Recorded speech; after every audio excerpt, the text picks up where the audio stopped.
السلام علیکم ورحمۃ اللہ۔ رمضان کے اندر حضرت علی کی شہادت ہوئی ہے اور رمضان کے 17 روزے کو حضرت علی رضی اللہ تعالی عنہ پہ وار کیا گیا اور 17 رمضان کو جمعے کا دن تھا اور جمعہ کی صبح تھی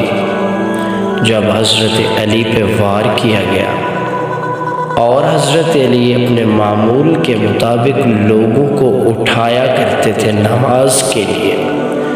اور کہا کرتے تھے الصلاۃ الصلاۃ الصلاۃ کہ لوگوں، اللہ نے کامیابی صرف اور صرف نماز کے اندر رکھی ہے اور سجدے کے اندر رکھی ہے، اور یہ دنیا عارضی دنیا ہے، فانی دنیا ہے، اور سورۃ رحمان بھی کہا کرتی ہے کل من علیہا فان، کہ یہ ہر چیز فنا ہو جانے والی ہے، کوئی چیز اپنی جگہ پہ باقی نہیں رہے گی اور ہر چیز نے فنا ہونا ہے۔ وہ ایک شاعر کہا کرتا تھا فنا فی اللہ کی تہ میں بقا کا راز مضمر ہے، جنہیں جینا نہیں آتا انہیں مرنا نہیں آتا۔ جب حضرت علی رضی اللہ تعالیٰ عنہ 17 رمضان کی صبح کو جمعے کے دن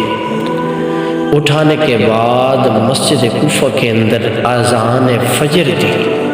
جب اذان فجر تھی تو وہاں پہ کوہرام برپا ہو گیا کہ آج علی کی زندگی کی آخری اذان ہے، آج حضرت علی رضی اللہ تعالیٰ عنہ کی آخری اذان سن لیں۔ جب حضرت علی نے اذان دی تو اس مسجد کے اندر عبد الرحمن بن ملجم جو کہ ظالم تھا اور شہادت کی غرض سے چھپا ہوا تھا مسجد کے اندر، اور حضرت علی رضی اللہ تعالیٰ عنہ نے اذان دی۔ اذان دینے کے بعد نماز فجر پڑھائی۔ جب نماز کے اندر حضرت علی پاک تھے تو سر سجدے کے اندر گیا، تو اس ٹائم اس کے بعد عبد الرحمن بن ملجم نے وار کیا، اور وار بھی تلوار کے ساتھ کیا، جو کہ سر کو لگتا ہوا سر کے اندر سے ہی گزر گئے، اور حتیٰ کہ جب حضرت علی پاک رضی اللہ تعالیٰ عنہ مصلی کے اوپر گرے تو خون سے مصلی بھر گئے اور داڑھی مبارک بھی خون سے تر ہو گئی۔ جب حضرت علی پاک رضی اللہ تعالیٰ عنہ کو اٹھایا گیا تو پھر حضرت علی نے فرمایا اے میرے بیٹے حسن، مجھے چھوڑو، سب سے پہلے نماز کو مکمل کر، سب سے پہلے نماز کو اپنے اختتام تک پہنچا، سب سے پہلے نماز کی تکمیل کر، مجھے چھوڑو۔ جب سب نے نماز پڑھی اور امامت حضرت امام حسن نے کرائی، جب نماز ختم ہوئی تو پھر حضرت علی رضی اللہ تعالی عنہ کو مصلی کے اوپر سے اٹھایا گیا۔ جب اٹھایا گیا تو کسی نے شربت پیش کیا، تو جب حضرت علی کو کسی نے شربت پیش کیا تو حضرت علی پاک نے اس قاتل کی طرف دیکھا، عبد الرحمن بن ملجم کی طرف دیکھا تو اس کے چہرے کے اوپر بڑے ہی عجیب طرح کے تاثرات تھے، پریشانی کے تاثرات تھے، لوگوں نے پکڑا ہوا تھا۔ تو جب حضرت علی کو ایک شربت پیش کیا گیا تو حضرت علی فرماتے ہیں کہ اس شربت کی مجھے ضرورت نہیں ہے، میرے قاتل کو یہ شربت پلاؤ تاکہ ان کے چہرے سے یہ ڈر اور خوف ختم ہو جائے۔ دیکھو یہ جو جماعت ہے اہل بیت کی، یہ بہت ہی مظلوم جماعت ہے، اور حضرت علی کو بھی شہید کیا گیا اور ان کی اولاد کو بھی ذبح کیا گیا، شہید کیا گیا، اور یہ جماعت بہت ہی زیادہ مظلوم جماعت ہے، جن کے اوپر اتنا ظلم ڈھائے گئے اور قیامت کی صبح تک ہر کسی نے خدائی دعوے بھی کر دیے اور نبوت کے بھی دعوے کر دیے،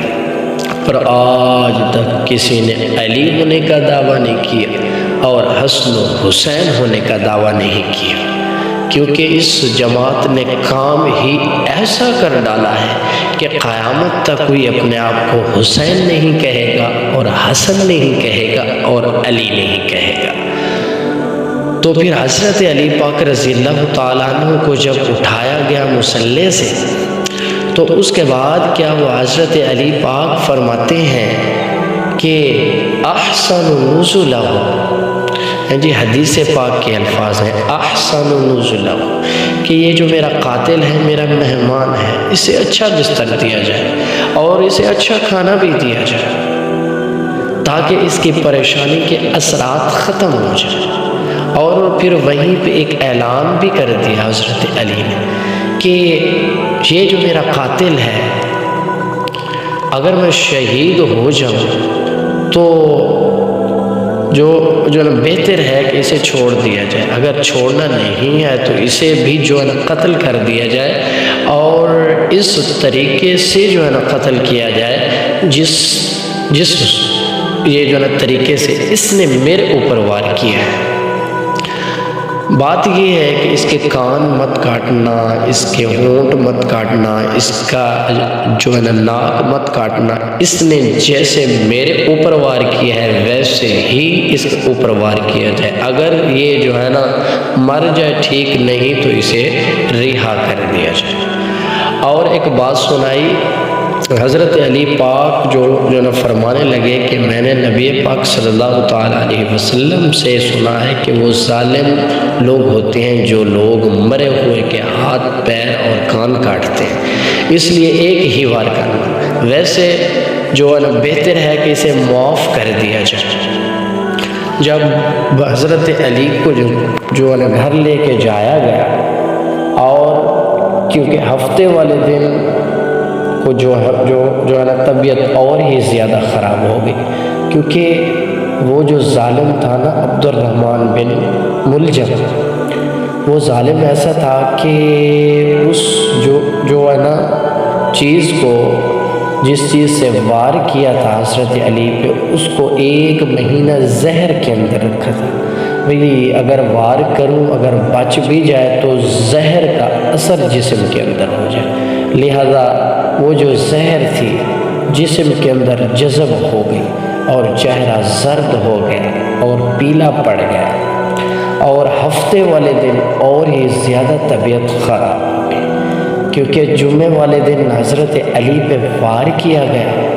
اور ہفتہ اور اتوار والے دن حضرت علی پاک کی شہادت ہوئی، 20 رمضان کو شہادت ہو گئی، اور سوموار والے دن حضرت علی پاک رضی اللہ تعالی عنہ کا نماز جنازہ پڑھایا گیا، اور نماز جنازہ پڑھانے والے حضرت امام حسن تھے، اور امیر المؤمنین کے اندر دفن کیا گیا۔ یہ جو جماعت ہے اتنا مظلوم جماعت ہے، اور حضرت علی رضی اللہ تعالیٰ عنہ جب اس دنیا سے جا رہے تھے تو اس ٹائم حضرت امام حسن کو ایک تلقین بھی کی کہ حسین کسی کے ساتھ ظلم مت کرنا، اور یتیموں کے ساتھ بھلائی کرنا، اور اچھائی کی دعوت دینا، اور نیکی کی دعوت دینا، اگر کوئی بھی مصیبت آ جائے تو صبر کا دامن تھام لینا ہے۔ حضرت علی نے اپنے بیٹوں کو وصیت کی ہے کہ صبر کا دامن پکڑ لینا، کیونکہ تیرے نبی نے ایک بات فرمائی ہے، اور بڑی ہی خوبصورت بات ارشاد فرمائی ہے کہ جو علی کو بھی شہید کیا جائے گا، اور حضرت علی کی اولاد کو بھی شہید کیا جائے گا، اور اس لیے حسن حسین صبر کا دامن تھام لینا ہے، اور خود بھی نیکی کرنی ہے، اور دوسروں کو بھی نیکی کی تلقین کرنی ہے۔ اس لیے حضرت علی رضی اللہ تعالی عنہ پہ